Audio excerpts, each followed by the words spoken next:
एक दिन नंद भवन में गैया ब्याह गई। जैसे ही गैया ब्याई, ठाकुर जी जैसे ही गैया ब्याती है तो ठाकुर जी वहीं खड़े हो जाते हैं। और बंधुओं, शास्त्रों में आज्ञा है कि गाय जब ब्याह रही हो, बछड़े को जन्म दे रही हो या बछिया को जन्म दे रही हो, उस समय गैया जो होती है वो दो मुखी हो जाती है। एक मुख तो सामने है, और जब जन्म देती है तो बछड़ा या बछिया उसका मुख जब बाहर आता है तो दो मुखी हो जाती है।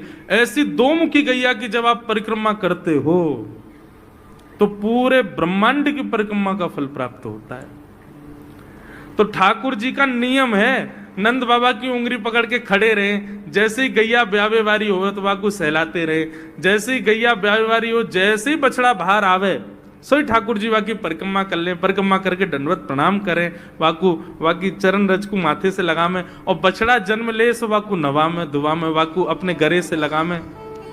एक दिन ठाकुर जी जोर जोर से रोने लगे।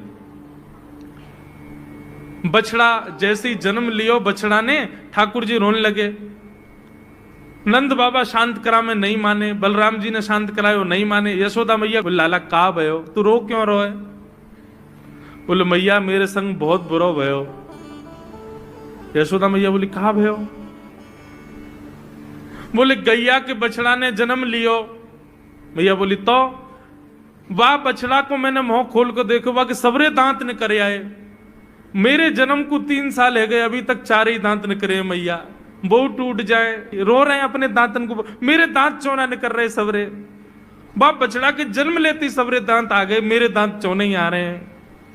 यशोदा मैया ऐसी मधुर बात सुनकर के झूठी झूठी कहती, मैया कहती लाला तू दूध ना पीवे ना, पूरे दिन मक्खन खावे, मक्खन चीकनो होवे, दांत न करे, चिकनो है कि सुई पेट में चलो जाए, तो दूध पिए कर।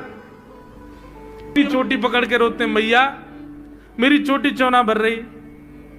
बलराम की चोटी देखो कैसी नागिन जैसी चोटी है वाकई, और मेरी चोटी कैसी है मैया, नेक सी पतरी सी। मैया बोल लाला तू दूध ना पीवे, दूध ते चोटी बढ़े। बलराम देखिए ऐसा जग भर के दूध पीवे। सो ठाकुर जी दूध को पात्र हाथ में ले में, अपनी चोटी खोल ले में, और फिर चोटी पकड़ करके दूध पी में, और दूध पीते पीते नापते रहे कितनी बड़ी भई की ना भई अभी। ऐसी मधुर लीला ठाकुर जी करते हैं।